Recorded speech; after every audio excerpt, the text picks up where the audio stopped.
Prueba.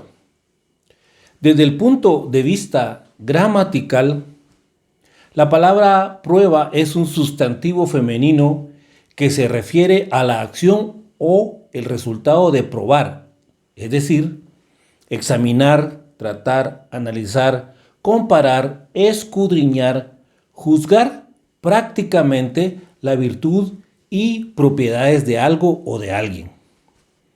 Etimológicamente la palabra prueba viene del latín proba, que es la forma sustantiva de probare, que quiere decir probar.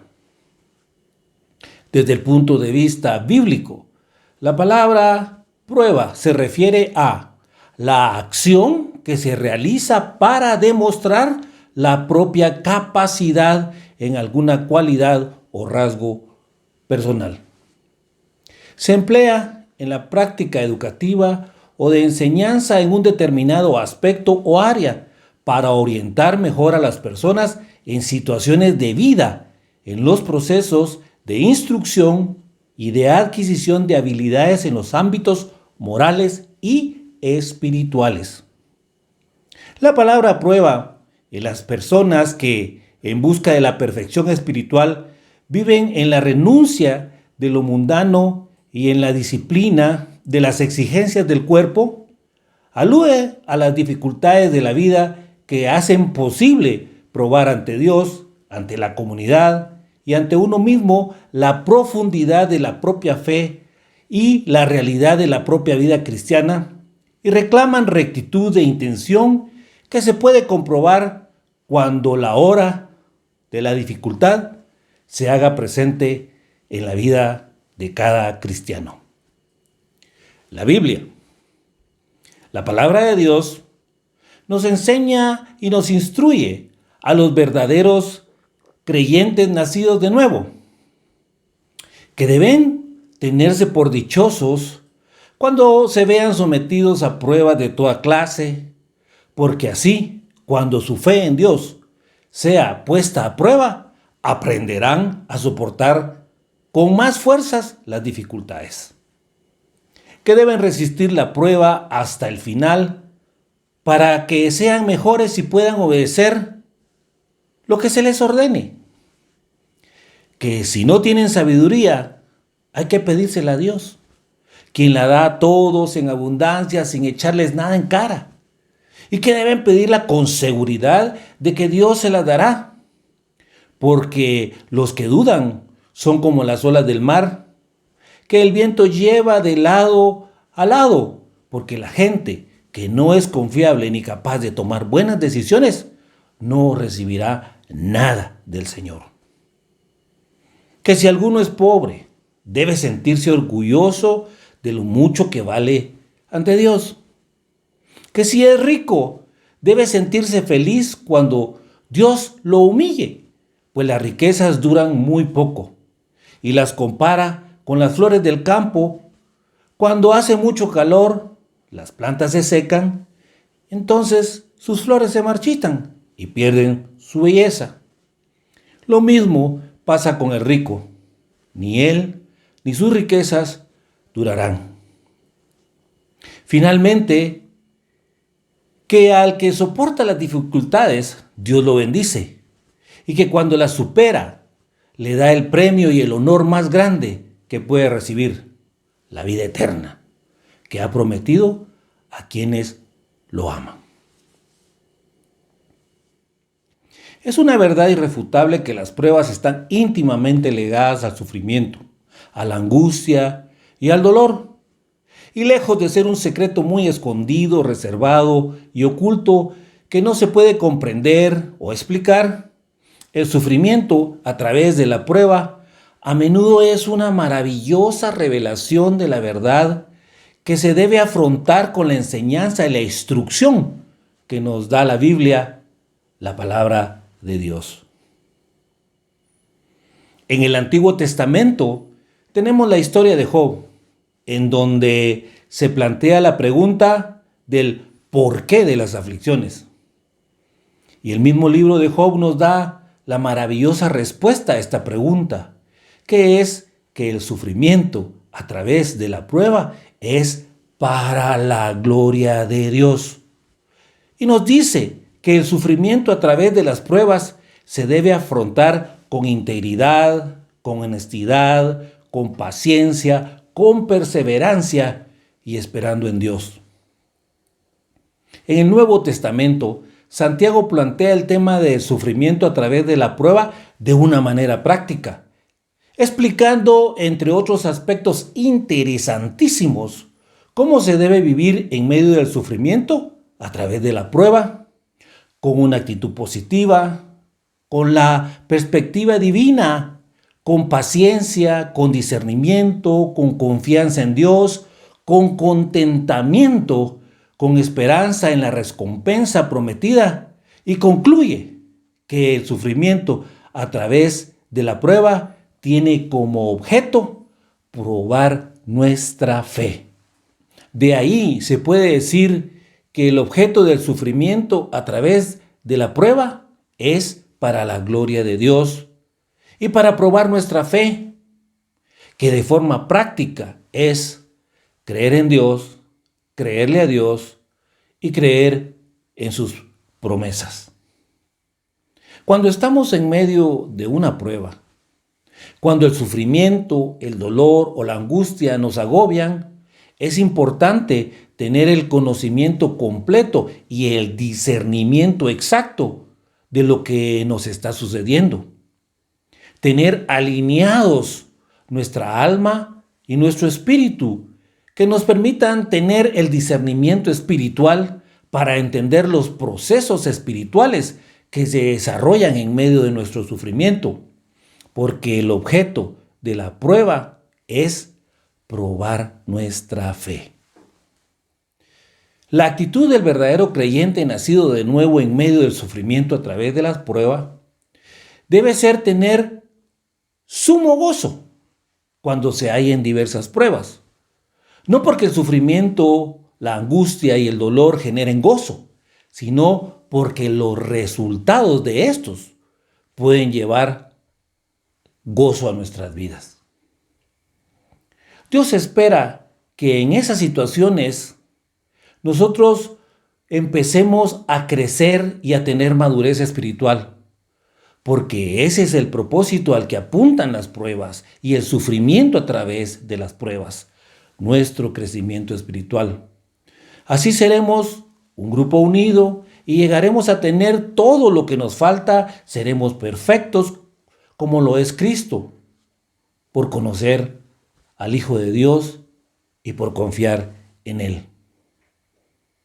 Cuando conocemos, entendemos y discernimos cómo son las cosas, cuál es el propósito, por qué Dios no quita aquello que nos aflige, entonces todo se ve distinto. Aunque el sufrimiento sea algo que debamos seguir soportando, lo podemos hacer con gozo. Por eso Pablo se gloriaba en las tribulaciones, sobreabundaba en gozo en las tribulaciones, se gozaba en las debilidades, en las afrentas, en las necesidades, en persecuciones, en angustias, y decía que cuando era débil, entonces era fuerte. Pablo tenía el conocimiento, el entendimiento y el discernimiento claro y exacto, que aunque pasaron muchas dificultades, estas no hicieron que se desanimaran, que a pesar de tener preocupaciones, no perdieron la calma, que a pesar que la gente los perseguían, sabían que Dios no los abandonaría, que los podían hacer caer, pero que no los destruirían. Pablo sabía que estaba sucediendo todo lo que él tenía que pasar y lo tomaba como un honor, como un desafío, como algo que se podía superar y vencer, a pesar de lo mucho que los golpearon, cuando los metieron en la cárcel, en la parte más oscura, donde al carcelero lo pusieron para que los vigilara muy bien y los sujetaron de los pies con unas piezas de madera grandes y pesadas, a él y a Silas. Y aún así, ellos cantaban alabanzas a Dios mientras los otros prisioneros escuchaban. Por eso, su fe no menguaba. La prueba entonces es un medio que Dios utiliza a fin de darnos la posibilidad de lograr el propósito del crecimiento espiritual, y es la razón por la cual Él consiente que la prueba llegue a nuestras vidas. Que no nos quita de nosotros la prueba, el sufrimiento, la angustia y el dolor, aun cuando nosotros se lo pidamos. Y que no nos quita la prueba, el sufrimiento, la angustia y el dolor, aun cuando nos ve sufrir.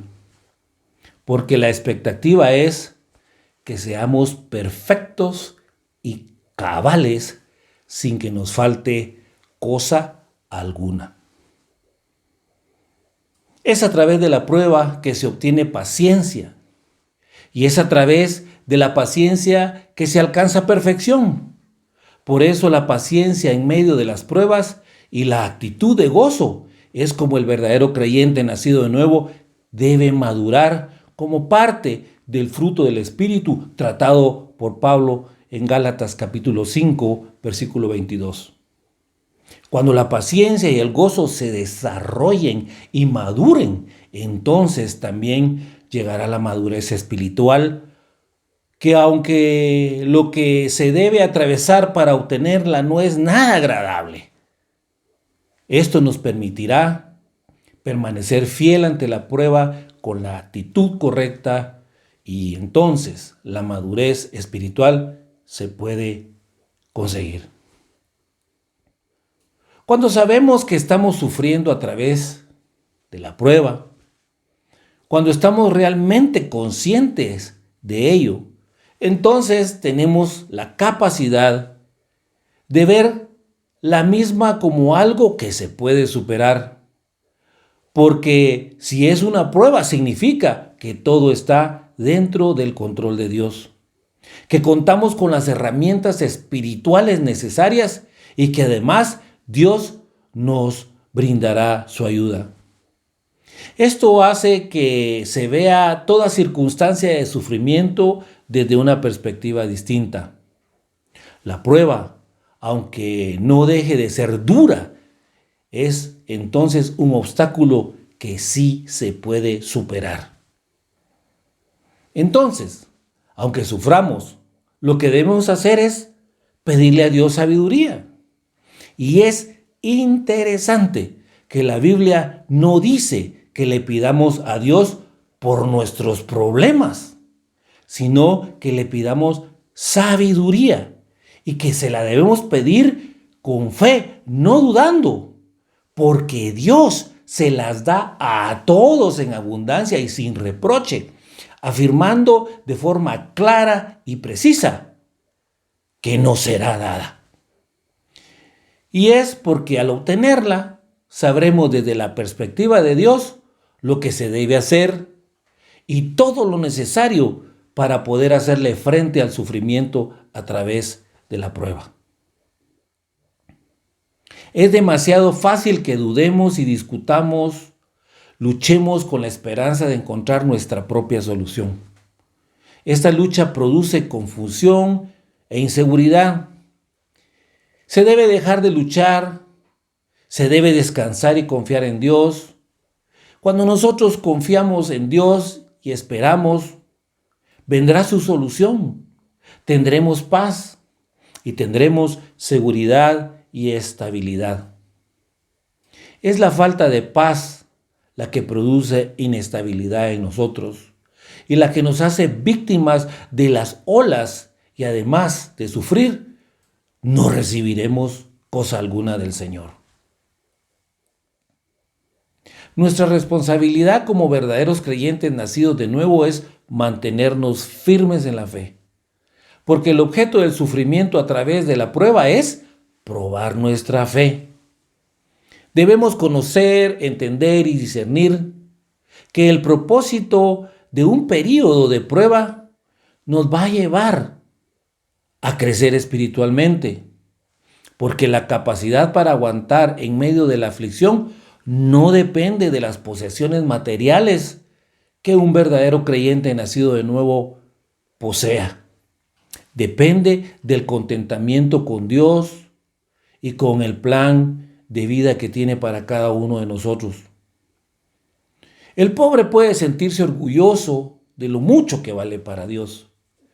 El rico debe sentirse feliz cuando Dios lo humille y reconocer que las riquezas materiales son temporales, que no se puede confiar en ellas porque hay riesgo de perderlo todo. Así, ambos, tanto ricos como pobres, tienen una base igual para regocijarse en Dios. El verdadero creyente nacido de nuevo no debe depender de lo que tiene, ni de las riquezas, ni de las posesiones, ni de las circunstancias. Estas cosas son temporales y pronto pasan. Su vida debe depender de su relación con Dios. Así, nunca se puede perder. Ningún verdadero creyente nacido de nuevo estará contento con el sufrimiento. A nadie le gusta atravesar por situaciones y circunstancias de angustia y dolor, porque no somos insensibles, indiferentes, impasibles, imperturbables ante el sufrimiento. El tema aquí es que las actitudes del verdadero creyente nacido de nuevo deben estar dirigidas hacia algo que humanamente no se percibe, no se apresa, algo que el mundo no entiende, que va más allá de las pruebas que pueda enfrentar alguien y que tiene que ver con creer en las promesas de Dios. Porque al soportar las dificultades, Dios lo bendice y cuando las supera, le da el premio y el honor más grande que puede recibir, la corona de vida que Él ha prometido a quienes lo aman, que es tanto la vida eterna al final del camino y la vida abundante que vale la pena vivirla aquí y ahora. El objeto de la prueba y del sufrimiento que ésta conlleva es para la gloria de Dios y para probar nuestra fe, que de una forma práctica es creer en Dios, creerle a Dios y creer en sus promesas. La petición en medio del sufrimiento debe ser sabiduría, no pedirle a Dios por nuestros problemas y que nos lo quite. Es pedir sabiduría y pedirla con fe, no dudando. Porque al obtenerla nosotros sabremos desde la perspectiva de Dios lo que se debe hacer y todo lo necesario para hacerle frente al sufrimiento a través de la prueba. El verdadero creyente nacido de nuevo no debe depender de lo que tiene, ni de las riquezas, ni de las posesiones, ni de las circunstancias. Estas son cosas temporales que pronto pasan. Su vida debe depender de su relación con Dios y así nunca puede perder. El verdadero creyente nacido de nuevo, que soporta las dificultades, a él Dios lo bendice y cuando la supera le da el premio y el honor más grande que puede recibir, la vida eterna. Esa vida eterna que Dios ha prometido a quienes lo aman, que es tanto la vida eterna cuando nosotros lleguemos al final de nuestro camino en este mundo y la vida abundante que vale la pena vivirla aquí y ahora. No pierdas de vista el objetivo ni el propósito del sufrimiento a través de la prueba.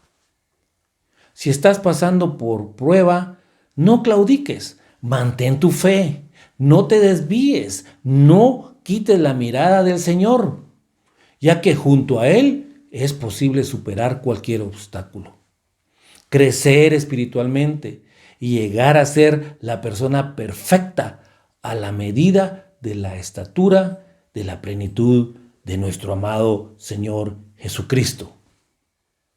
Porque después que hayas sufrido un poco de tiempo, el Dios de toda gracia, que te llamó a su gloria eterna en Cristo, Él mismo te perfeccionará, te afirmará, te fortalecerá y te establecerá.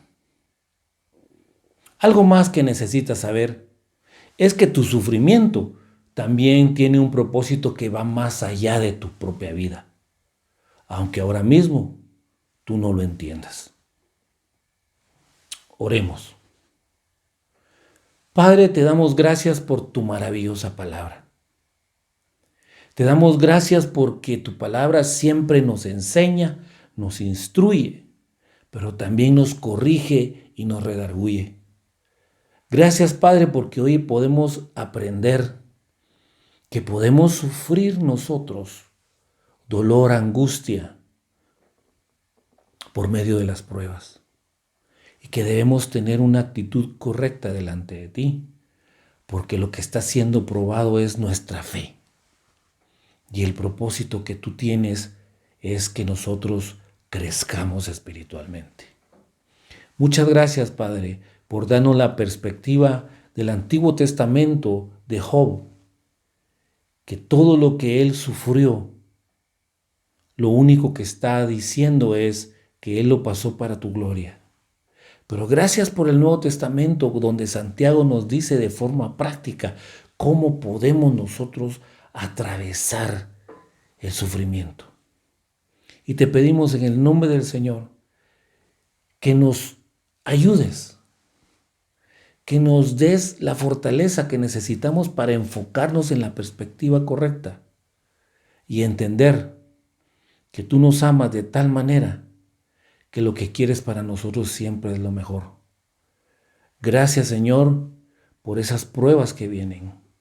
Gracias, Señor, porque en medio de ellas nosotros podemos aprender y podemos crecer. Gracias porque sigues interesado en nosotros para que nosotros lleguemos a tener la estatura de Cristo, esa plenitud y la vida abundante que está prometida en tu palabra para nosotros aquí y ahora. En el nombre de Jesús. Amén.